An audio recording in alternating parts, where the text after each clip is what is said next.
Yeah, Prynhanda, good afternoon. Welcome to everybody for our show on Tell on enhancing support for individuals awaiting neurodivergence referrals and assessments.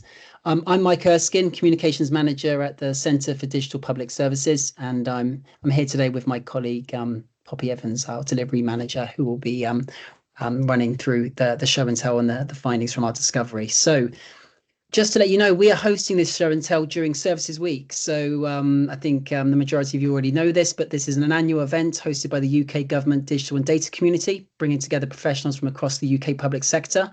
And this year's theme is People-Centred Services.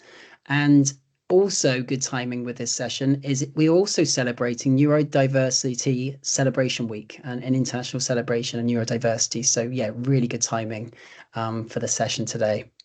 So just in case you're not familiar with CDPS, as we abbreviate to, we are a partner with Welsh organisations to deliver public services that work for everyone.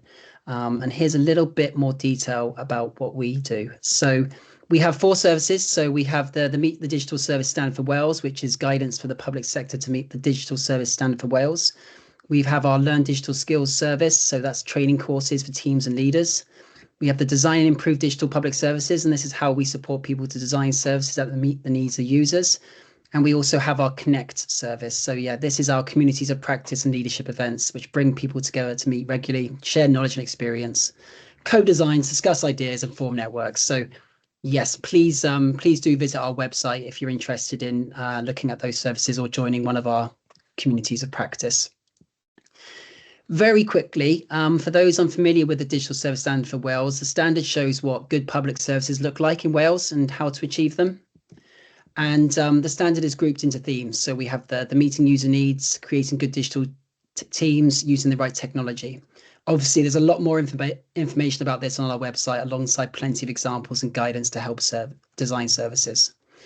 And with that, I will hand over to my colleague and delivery manager at the Centre for Digital Public Services, Poppy Evans, who will share what we learned from working with neurodivergent individuals, families and professionals. So over to you, Poppy. Yeah, diolch yn fawr iawn, Mike. Thank you very much, and good afternoon, everyone who's joining us. Thank you so much for taking the time out to join us today, as Mike mentioned. I can't see any of you, but I know you're all there, and I hope this is the start, hopefully, of us engaging further on the subject of neurodivergent services. I just want to kind of start off by noting that this is still an ongoing project that we're involved in with the Neurodivergent Improvement Programme here in Wales with the Welsh Government. And I just want to also note that there's been a handful of individuals involved throughout the various phases of this work that we've been doing with the improvement programme. I think I've actually got some faces on the call today internally from CDPS, but I'm just going to be taking you through a high-level overview of the work that we've done to date. We do have some time, hopefully, at the end for a bit of a Q&A to maybe do some deeper dives on elements of the work, but I'd also welcome communication windows to stay open with any of you in future. If you're looking for any further information, if we can be of any assistance, that would be great. So without further ado, I will get started. And what I'd like to just do is, if I could ask you, and perhaps you've already found yourselves in this particular situation, but could you imagine yourself being a parent and struggling to get support for your child, waiting months, sometimes years even, for an assessment?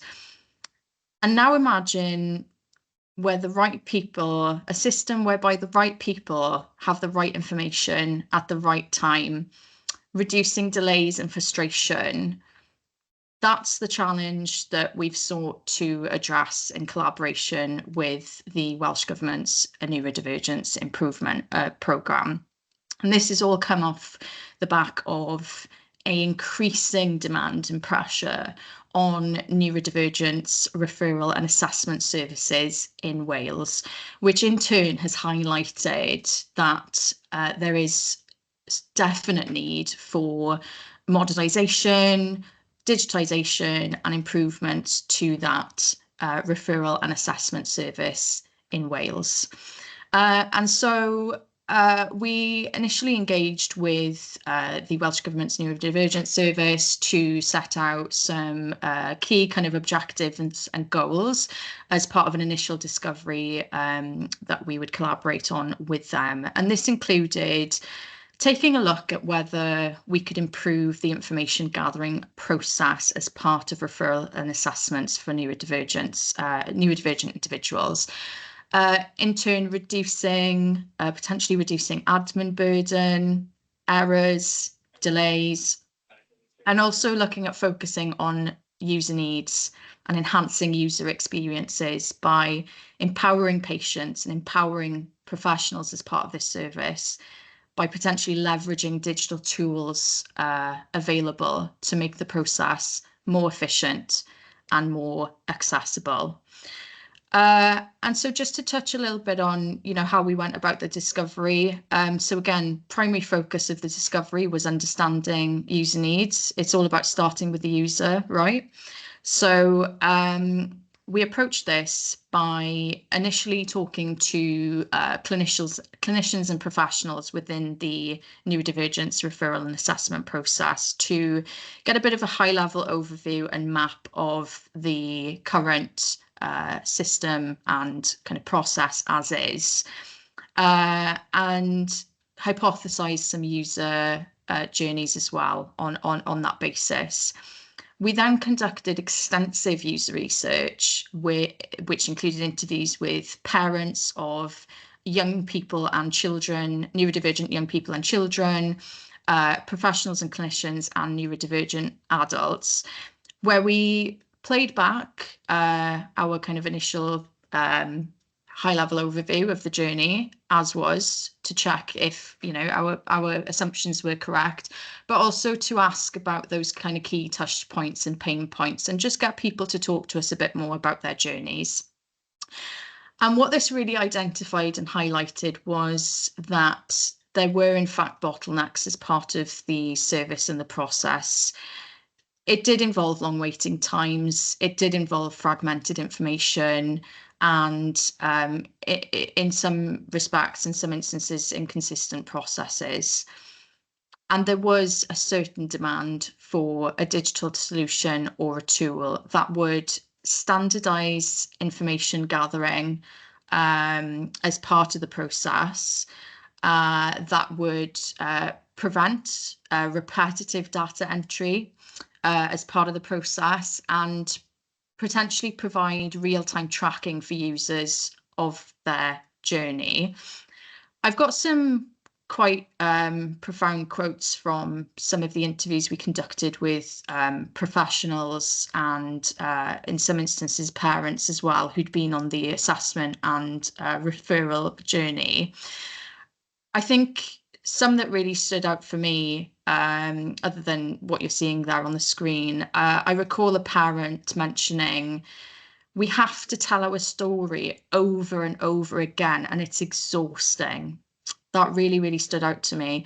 And we had another instance where a professional noted that they believed it would be a game changer for professionals and service users alike to have a digital information gathering tool that they could utilise to make the journey of the referral and assessment easier and better. So again, just to recap on the discovery, our key insights were that a digital information gathering product could certainly look at reducing waiting times, improving efficiencies, and potentially streamlining referrals as well. And so our next stages were to recap our discovery findings in the form of a report, which we shared with our colleagues in Welsh Government. And we suggested some recommendations for next steps, which did include moving into an alpha phase to explore potential digital solutions available on the market. We had, in fact, as part of desk research, as part of the discovery, identified some existing digital platforms on the market. These were referred to us by professionals and clinicians that we had interviewed. And these included a variety of products that some of which were already being applied and utilised within the NHS, some of which are currently being used in the private sector. But the aim and the focus of the initial phase of our alpha was to evaluate the digital products that we had identified against certain criteria, which included, as Mike's already highlighted, the Welsh Digital Service Standards, the user needs that we'd identified off the back of the discovery, and of course, standards within the NHS and within Welsh Government. We evaluated a handful of products. I think there were about 5 or 6 products. And to cut to the chase, ultimately, what we found was that there was no single product that met all of the criteria that we'd developed as part of the evaluation criteria. And so, we had to decide, how to proceed essentially and what to do next. And we had found that one of the products was in fact more comprehensive than others. But what we didn't know was, could it be scaled to the use of the service? And, what were the cost implications involved? And so we've now entered into another phase of the alpha, whereby this is our focus. So we are focused in on said product. And other products also come to our attention as happens on the market. Things are being developed always and constantly. And so another product has been flagged, which we have evaluated against our criteria, and we do want to explore further as well. And so we're currently just exploring what the right path is for the service. We're engaging with health boards who are in fact already utilising some of these products. We're looking to just understand further their implementation, specifically against the neurodivergence service, but the implementation of them as is in the health boards that they're being utilised in. And we're looking just to identify integration capabilities of these products into the existing neurodivergence service. And so, as I mentioned, we've still got a team working on this. This is still a work ongoing, and we're really, really excited about it. We're just really excited to start engaging with the health boards and understanding how they're using some of these products. And we're looking to just shape what the next stages look like in terms of potentially piloting one or more of these products with other health boards, and specifically applying it to the neurodivergence referral and assessment process. So just kind of rounding it up and bringing it back, looking at sort of key learnings. I think something that this work in its entirety has highlighted is that collaboration really does make an innovation possible, and engaging with users and professionals is key to improving decision making. We've been very iterative on our approach throughout this alpha phase, and we continue to be iterative with our testing. And we really do feel, I think, that this does create better outcomes. It potentially can be looking at saving time and money, and preventing poor investment ultimately. So looking ahead, we're just looking to, again, decide on, whether procurement is the way forward of one or more of these products, and ultimately ensuring long-term sustainability and alignment with NHS digital transformation in Wales. I do have a video here from one of our colleagues in the Welsh Government Neurodivergence Improvement Programme, who just really summarises quite well the work that we've been up to, and just the benefits that she's found and the team have found from working in a user-centered design way. So I'm hoping I can play the video and hopefully the sound comes through. And we'll see how that goes. And then we'll round up and open for questions if that's okay.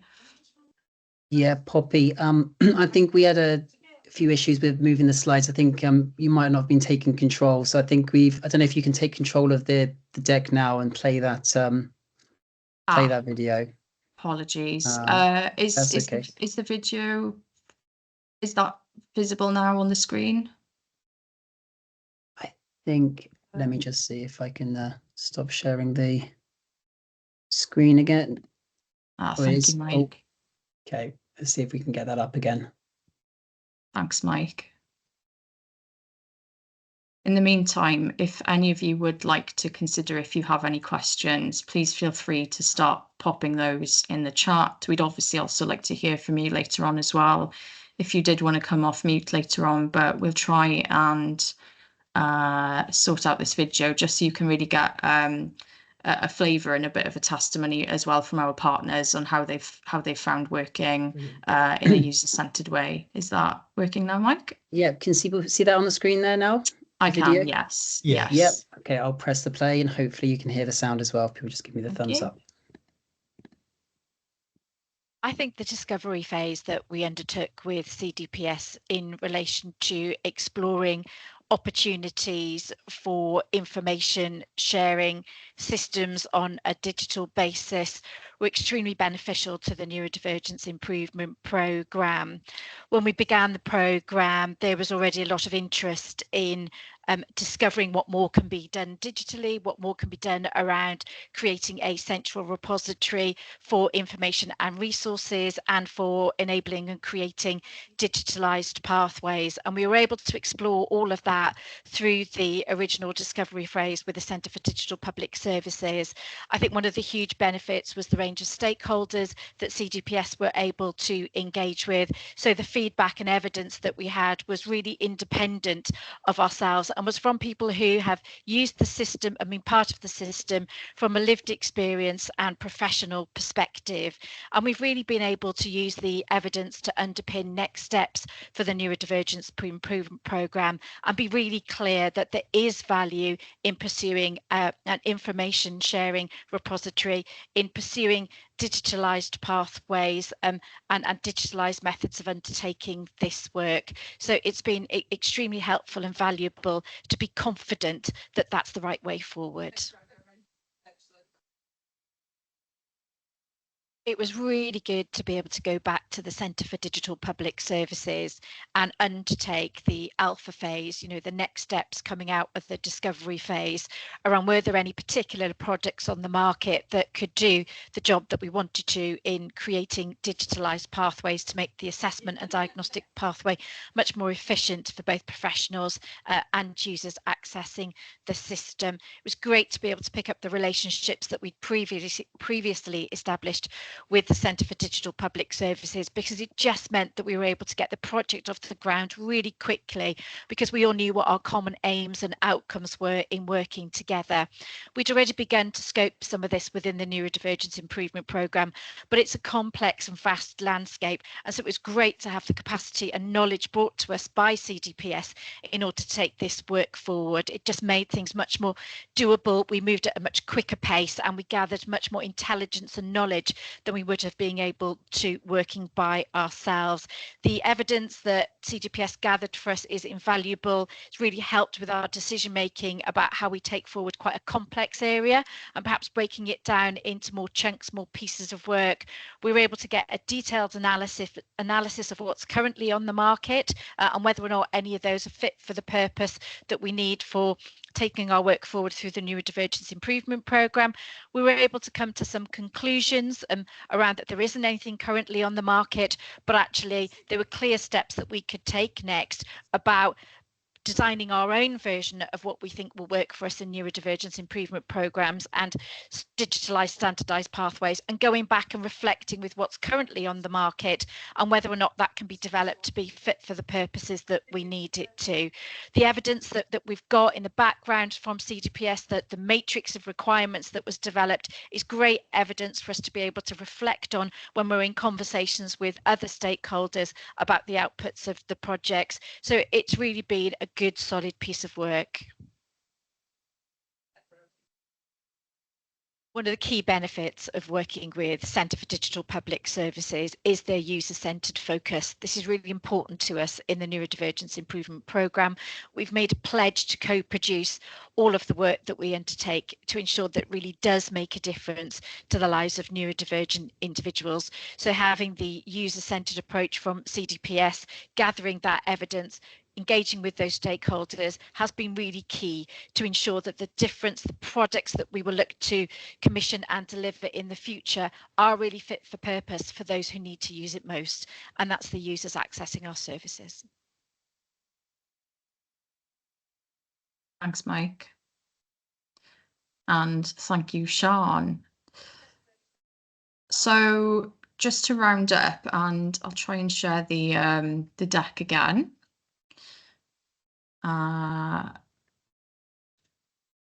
There we go. So just to round up, I think this project, it's more than just tech, it's about people. And by working together and listening to users and testing what works, we're shaping a system that's more responsive, it's more efficient, it's more supportive of neurodivergent individuals in Wales. I thank you all for coming along and taking the time out to attend. I'm just going to pop up a QR code here to our project page, whereby we are trying to update our project progress as the project kind of continues and goes along. So please feel free to scan that and bookmark our project page where you can receive further updates in future on our progress. But if there are any questions currently, just off the back of what we've just played back there, if anybody's got any reflections or any feedback they'd like to share, I think I'm okay to open the floor now, Mike, for a bit of a Q&A. Yeah, absolutely. So anyone wants to come in?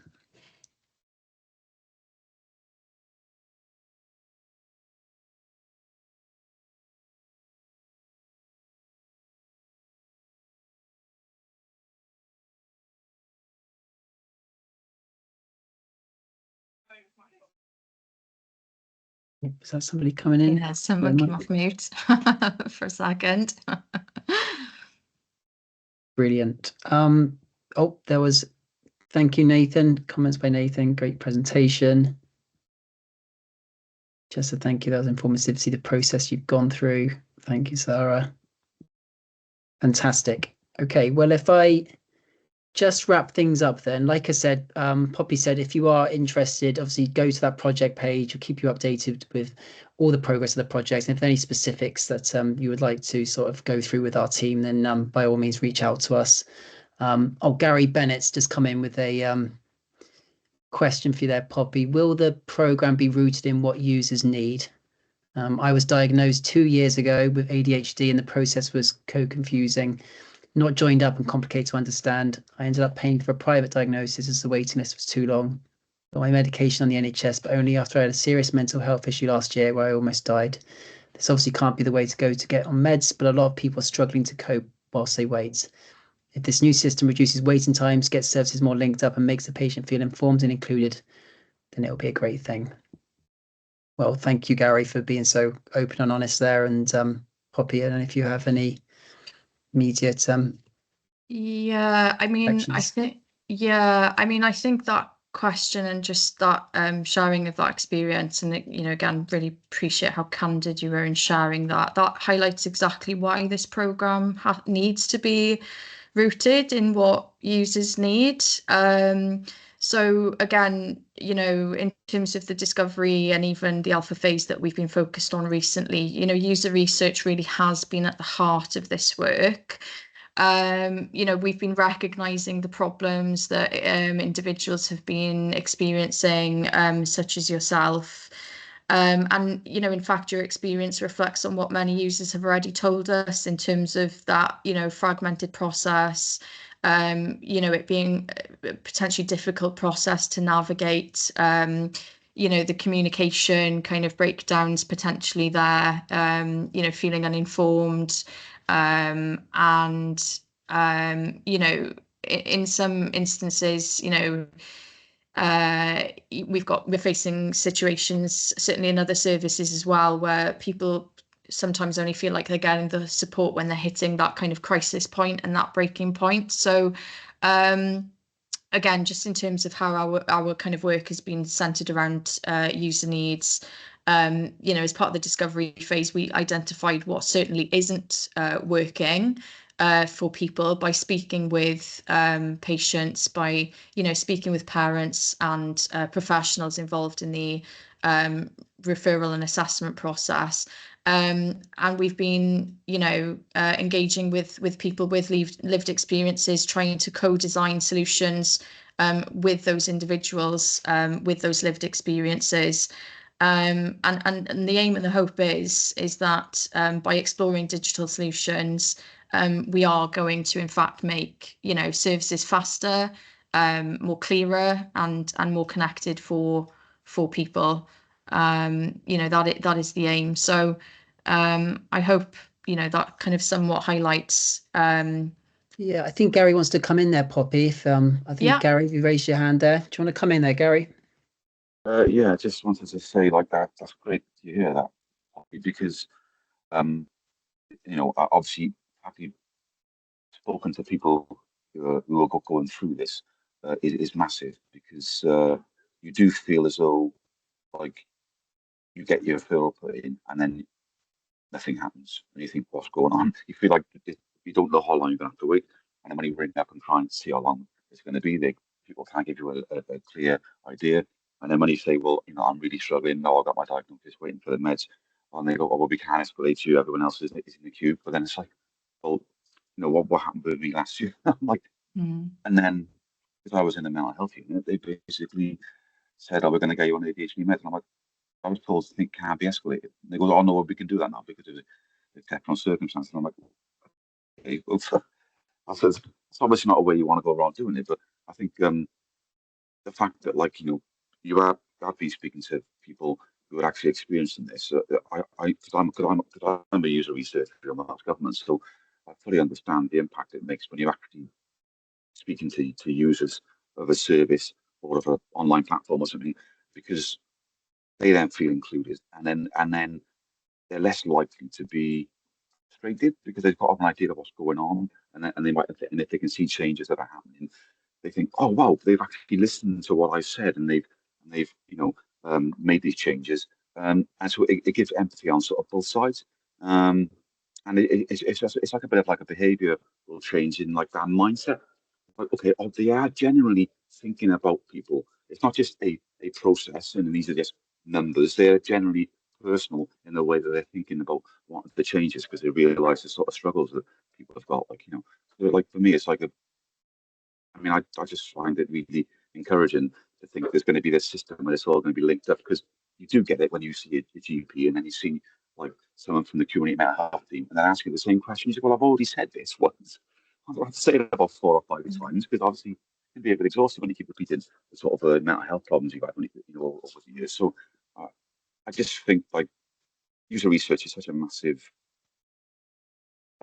benefit, which fortunately probably only in the last 15, 20 years has really started coming more to the fore. It was never really, it seemed to be you always have the social research, but never like the sort of like user-centered design research. I suppose maybe that's the fact that, going to the 90s, we only really started becoming properly online digital, which is probably one of the reasons why I wasn't thought of as much. But I went on a user research course called User Research Fundamentals about 4 years ago with someone called Dave Travis. He's got a company called User Focus. I think CDPS run one of his courses, but he used to be a psychologist, and he said basically user research is the same as being a psychologist. You're just observing people's behaviours, and it makes a huge difference, because all the changes you make then are going to be made in line with what you've actually seen users experience. And so, sorry for rambling on a bit here. It's obviously with my ADHD, but I just wanted to just say that it's just something that's really encouraged me. And today I've actually forgotten about my meds because I run out my meds, so I'm not going to be able to get them for another 2 days. And really struggling today. But the fact that I know that I'm on the meds and I can just, and I will get them in a couple of days. It's like even when I run out, it's like, well, okay, I know I can get my script from the mental health team, and then I just go and take it to the chemist, But putting the side thing on that, which is maybe not part of this, I don't know, it might be some ways. To get hold of your medication, because it can be really hard. You've got to go around so many different pharmacies to try and find where to stock it.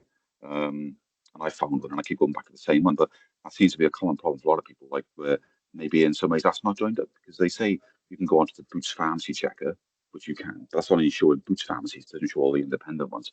So maybe if there's something in the system that can maybe include that as well to have a better overview of all the pharmacies in Wales that have got the availability. That would probably help reduce any anxiety for people who think, I can't get my meds, I can't get my meds. But obviously, if you can't get your meds, you're back to where you were before. but yeah, okay, sorry about that. I'll stop now. No, don't apologise, Gary. Yeah, I was just going to say, like, your experience is exactly why this work needs to be done right. So, I appreciate, like, you've shared a lot there, but, we're, continuing to advocate for user-centered design as part of, this project. So, potentially you might be interested in sharing that feedback with us when we conduct further testing of digital solutions. So, again, feel free to get in touch with me separately, and we can, maybe add you to our list of user research sort of panelists, because we're certainly looking to involve users like yourself as part of this journey to make things better. And I think your point about linking up services is really valid. I think that's something we're trying to achieve, is just ensuring that health boards and professionals and digital platforms are working together to solve the challenges, essentially. And again, it's not just about digital solutions. Like we have this emphasis on digital, but this isn't about digital tools. It's about real people's lives.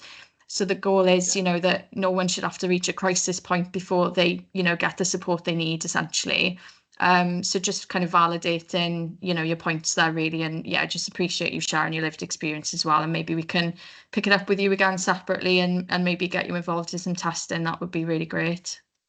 Yeah, that would be absolutely awesome, because obviously for me, being a user researcher, it's quite cool to be on the other side. Cheers, Gary. Cool. That's brilliant. I popped a link into the course as well, the user research fundamentals for people as well, which again, like I think you referred to, was originally created by Dr. David Travis. So yeah, please, if you were interested in joining that course, join that. I know we're over time now. I appreciate the people that have stayed on. We will just wrap things up just to say, if you are obviously still interested in other sessions that are running during Services Week, they're all published on the Services in Government blog. One session to make you aware of is one that we're running tomorrow morning at 9:30, which is how to do Welsh language user research when things are perfect. So yeah, please come and join our experienced user researchers, Gabby Mitcham-Evans and Tom Braham, as they dive into the practicalities of bilingual user research in Wales. So yes, that's promising to be a great session. So yeah, please visit our website for details on that. I'll pop a quick one into the chat and we'll follow up with some more details. But thanks for everyone's time. Thank you. Massive thank you to Poppy for sharing those findings today, and have a good rest of the week. Thank you, everybody.